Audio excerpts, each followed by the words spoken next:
A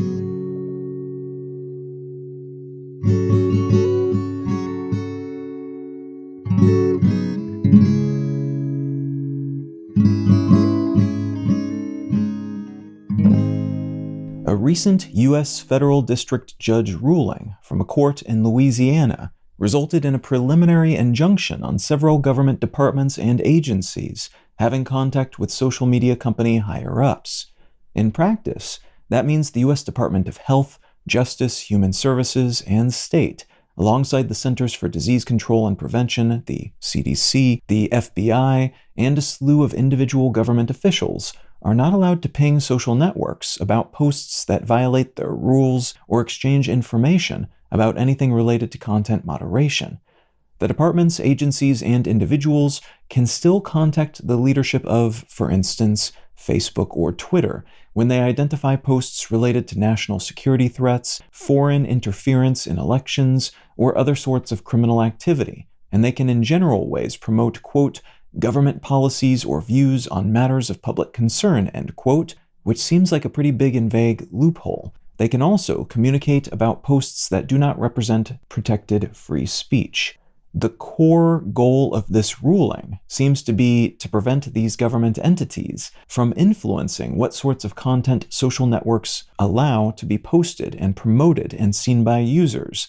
And that's kind of the whole ballgame here, as the ruling stems from a case brought by the Republican Attorneys General of Missouri and Louisiana, accusing social platforms of basically kowtowing to Democratic lawmakers who they believe have been putting their fingers on the scale, allegedly trying to get social networks to block or shadow ban, algorithmically preventing the spread of content created by conservative users.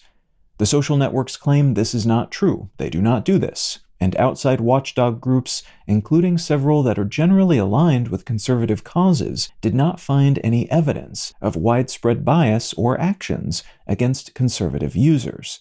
Instead, what they found is that conservative users of these platforms are more likely to spread conspiracy theories, misinformation, and to engage in organized personal attacks, like doxing, the sharing of private information of people they do not like, than is the case for their non-political or liberal counterparts.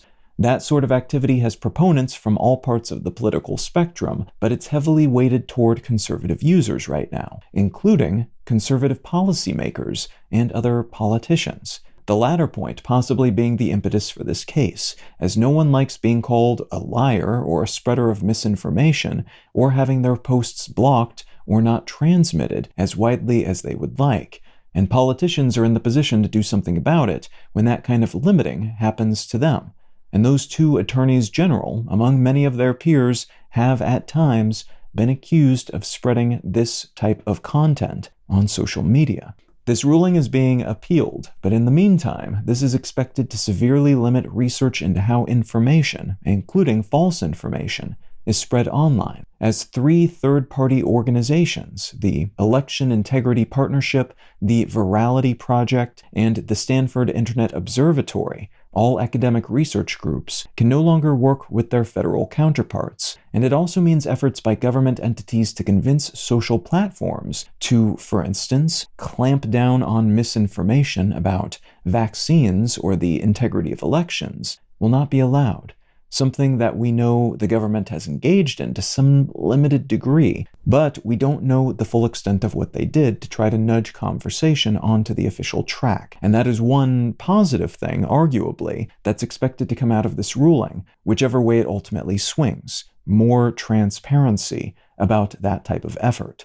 These types of worrying, at times shadow-banned or fully banned posts, though, whether or not they're correct and accurate in a scientific sense, and whether or not they're based in reality, or just someone's conspiratorial fantasy versions of reality, it's all supposedly at least protected speech. So even if this case was possibly brought in bad faith by political entities hoping to notch a win for their side and stifle what they see as attempts by the other side to keep them from expressing their opinions with the same seeming validity in the public sector as facts, the outcome of this case may be the legal forcing of social platforms to align their community and algorithmic rules with the First Amendment, despite their claims that their own First Amendment rights allow them to publish or not publish whichever views they choose, an argument that would also seem to carry legal weight. But if this case ends up going to the heavily conservative Supreme Court, which many think it will, that latter argument may not win out, and the Facebooks and Twitters of the world could be forced to post and share with equal algorithmic weight whatever their users want to publish, regardless of what those posts and tweets contain. What I'd like to talk about today is another big, impactful collection of changes happening in the social platform world right now, and how these changes might shake out.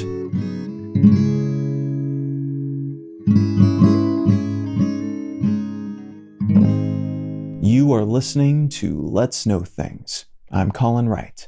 Let's Know Things is an independent, listener-supported show. If you are finding some value in what I'm doing here, consider becoming a patron at patreon.com/letsknowthings. You can also support this and all of my projects at the same time by becoming a member at understandery.com. However you support this project, though, if you are in the position to do so, and if you are doing so, thank you very much. You are the reason I'm able to produce these free episodes each week and the bonus episodes each month. And thank you in advance if you're considering becoming a paid supporter of this podcast in the future. All right, let's get back to the show.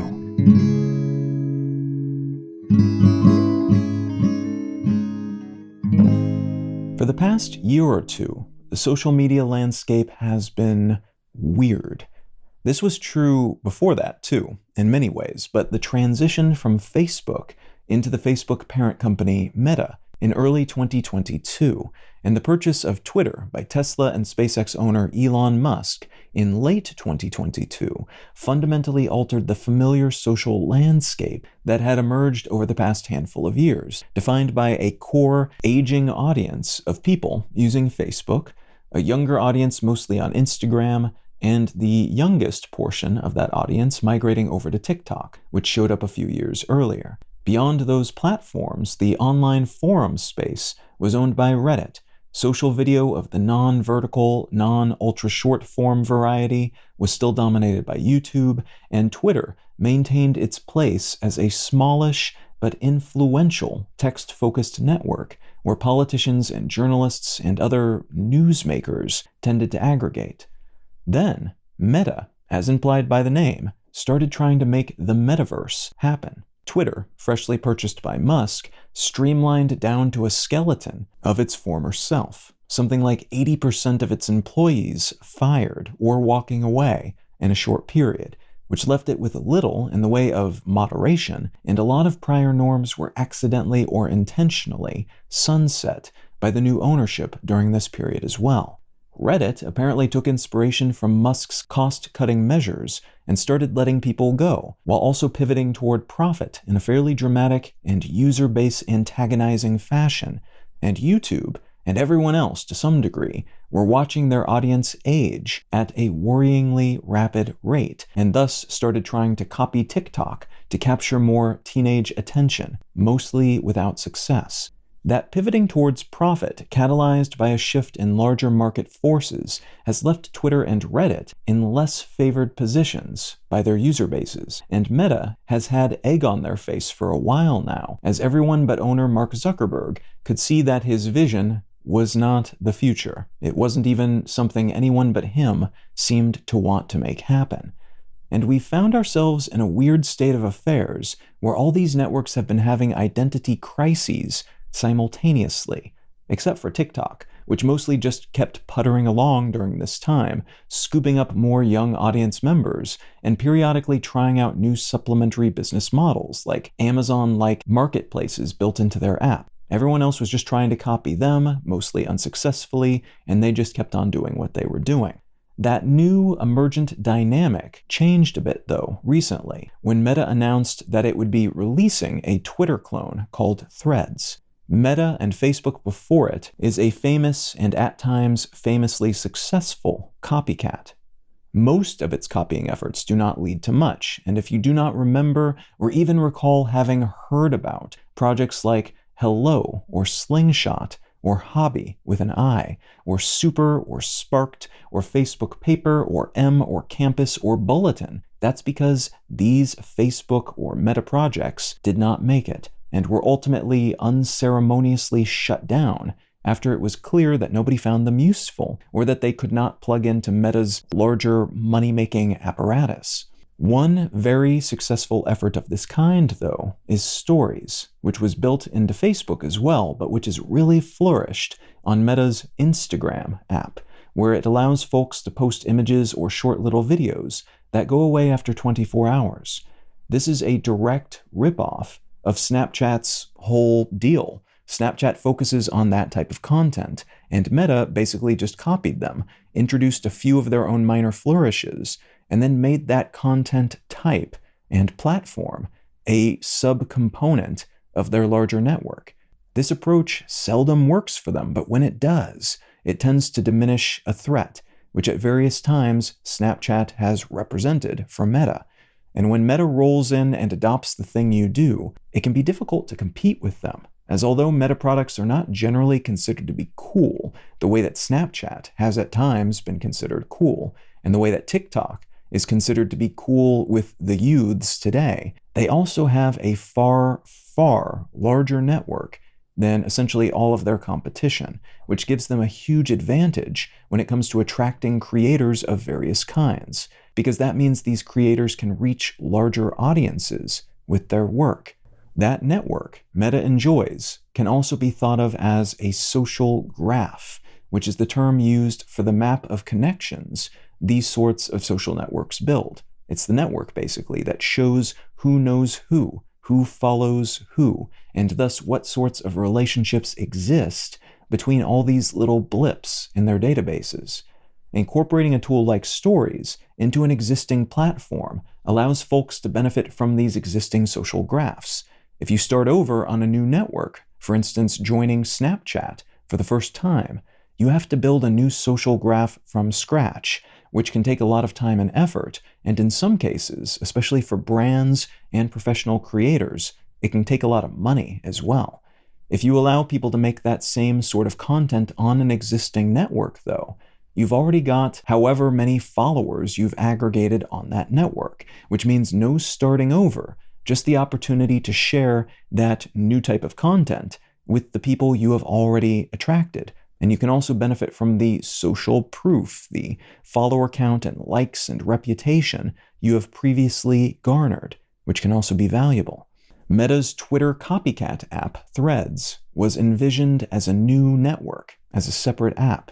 The company apparently tried building something like Twitter into Instagram in the past, but it never took off. It did not seem to make sense within that larger image and video-focused content, so the tool was tried and then disappeared.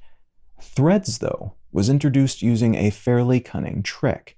When you sign up in its new separate app, you can import your existing Instagram social graph alongside your profile photo, biographical information, and other things of that nature. That means that you are not starting fresh. You have the chance to maintain all those existing connections, including people who are following you and people you are following. You have the option of starting from scratch, but you can also just bring those graph data points over with you, populating this brand new app with a huge amount of connections from day one. It is impossible to know how much of a role this specific attribute of Threads played in its well-received rollout, but in terms of raw adoption numbers at least, the app has been a spectacular early success. The app saw 2 million signups after just 2 hours in the iOS App Store and notched 10 million within 7 hours. The morning after its launch, it had 30 million signups, and 2 days after its launch, it had 70 million users, according to official Meta numbers.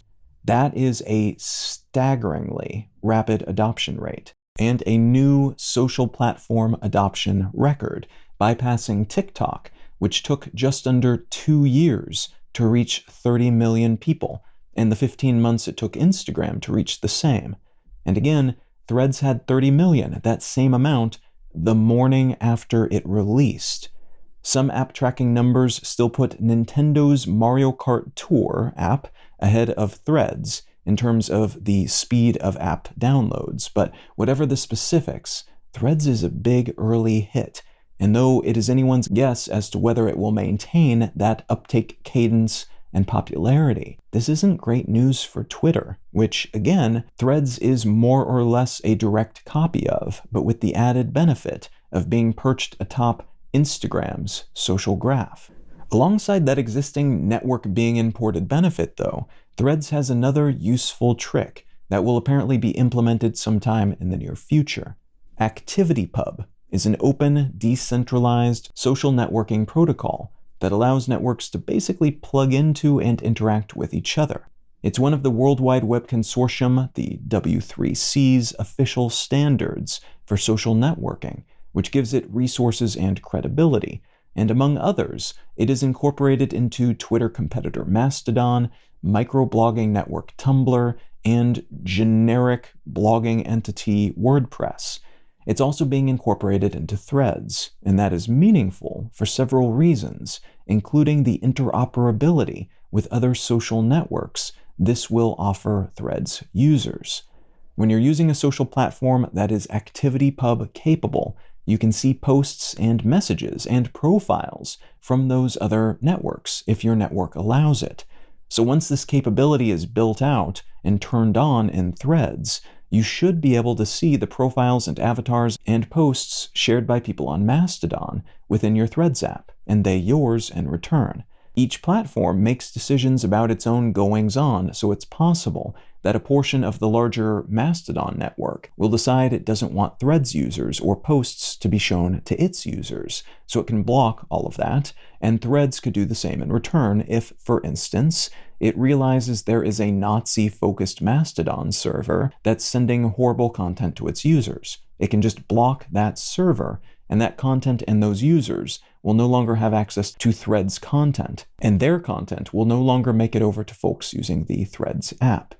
This lashing together of networks into larger networks is called the Fetaverse, and it's something that Twitter co-founder Jack Dorsey is a big fan of. He has even backed another Twitter clone called Blue Sky, which is basically a simpler Twitter that uses ActivityPub. But this implementation is still not super common, at least amongst the bigwig social networks, in part because federating one's content and users in this way makes it more difficult to profit from them. Rather than a walled garden that you control absolutely, and which it is difficult for people to leave, because if they do, they also leave behind all those connections and follows and all their content. This model connects all these social graphs together, giving folks more options and opportunities to split, should they choose to do so, and more content to engage with, even if that content is not based directly on a given platform's servers. It was a bit of a surprise then that Meta announced, even before Threads launched, that it would be connected to the Fetaverse in this way, as their business model has traditionally been heavily reliant on being a walled garden and keeping people from fleeing, basically, even if their services begin to degrade and become burdens of a sort rather than assets. This is being seen as a serious vote in the Fetaverse's favor, and its potential to become the next big thing in social media. And it calls into question the future of networks like Twitter and Reddit and even TikTok that are not thus connected. Why would you invest in building out a following and a presence on a network that is a walled garden, after all, when you could instead invest the same on all these networks that are connected to each other simultaneously, that following and presence being portable and much, much larger as more networks plug into each other? And to be clear, all the features found in TikTok and Reddit and all these other networks have already been replicated in Fediverse-capable alternative apps, or could relatively easily be replicated. So we could see Meta or some other big player build a TikTok clone using this same model, plugging it into everything else, knocking down that walled garden, and maybe even allowing folks to import their existing social graphs. And that might be what allows a real-deal competitor to TikTok to finally arise, and what might finally challenge Reddit in the world of forums, and YouTube when it comes to long-form video content. Threads, at the moment, has a lot of problems, ranging from its lack of features to its lack of a presence in the European Union, which Meta says is related to concerns about regulatory issues over there. So they're playing it safe and leaving a huge chunk of the online world, and one of the world's most important markets, without access, and those of us on the network without access to that huge chunk of the online and offline world in return. What's more, Meta is severely limiting the type of content that can be shared. Nothing risque, nothing too controversial, and the head of Instagram has outright said they are not trying to make it a network for hard news or politics. They're trying to keep it light, all of which suggests they could have problems with Threads becoming just a place where brands and celebrities promote their work and don't ever say anything serious, which could impede its ability to ever become more than a faster-moving, Fetaverse-based Facebook. It's generally being perceived as overly sanitized and brand safe right now, and I've personally noticed a lot of people who never would have set foot on Twitter and who mostly stuck to the familiar pastures of Facebook booting up fresh Threads accounts, which suggests it might quickly become a huge but less influential short-form posting site rather than a true inheritor of the Twitter crown and what made Twitter special. But Threads was also introduced to fill a vacuum Musk's leadership at Twitter created, as many people were turned off by his pivot toward profits and the network's newfound focus on a type of right-leaning political ideology that seems to be informing a lot of his decisions and a lot of the favoritism on the network right now. Threads arriving at a different time then might not have been such a big deal and may not have grown so quickly, but Meta reportedly rushed this launch because this was precisely the perfect time to scoop up a bunch of dissatisfied Twitter users who, up till this point, have had a slew of other options, like Mastodon and Blue Sky and Post and T2 and Spill and Truth Social and Substack Notes to choose from, all trying to become the next Twitter, but all of which have their own flaws, including slow, invite-only rollouts that limit the number of people on the network, technical issues, and extreme ideological leanings. But perhaps even more importantly, none of which benefit from existing, fleshed-out social graphs. So folks fleeing to these other networks have all had to start from scratch, whereas those going to Threads, despite its many imperfections, and there are a great many, at least they don't have that sense of starting over, with gobs of effort ahead of them just to get back to where they were. If Threads does well, there's a good chance ActivityPub or a competing standard will become the norm in new social networks, which would seem to be a boon for users as it would reduce the switching costs associated with moving between platforms. That in turn could give users more say and sway over what happens on these networks, because moving away from a platform that makes decisions you don't like wouldn't come with as many downsides. You could just pop over to another connected platform and still have all your connections, your content, and so on intact, available from day one. Social networks would be forced to become more competitive and to do more to keep their users around. That user-favoring aspect of the Fetaverse might lead platforms away from it, though, too, or lead to changes in its application that favor the owners of the networks rather than the users, as although it's popular right now to boast this type of connectivity, we've yet to see it deployed on the huge scale that would be offered by Threads, and we've yet to be offered a timeline as to when that connection will be implemented. So this could be a temporary trend in the corporate-scale social media landscape that allows these networks to pull in people with big promises, but those promises may ultimately lead nowhere, or end up providing less interoperability and transferability than was originally implied and anticipated.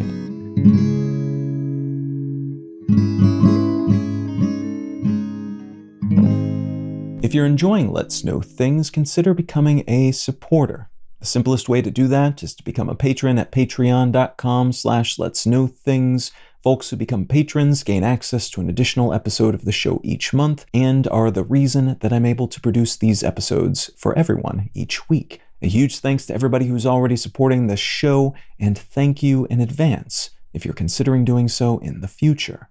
The book I'd like to recommend today is called Reaper, the second E is a 3, by Elliot Pepper. This is a fun science fiction predicated thriller of sorts, and this, like all of his works, is a pretty fast-paced read with some interesting speculative bits that drive the narrative, along with some characters that make it fun to engage with the story and the world that they live in. And if you are into thriller-slanted science fiction novels, this book and all of his work will be welcome additions to your library. Now, if any of that sounds interesting, consider picking up a copy of Reaper.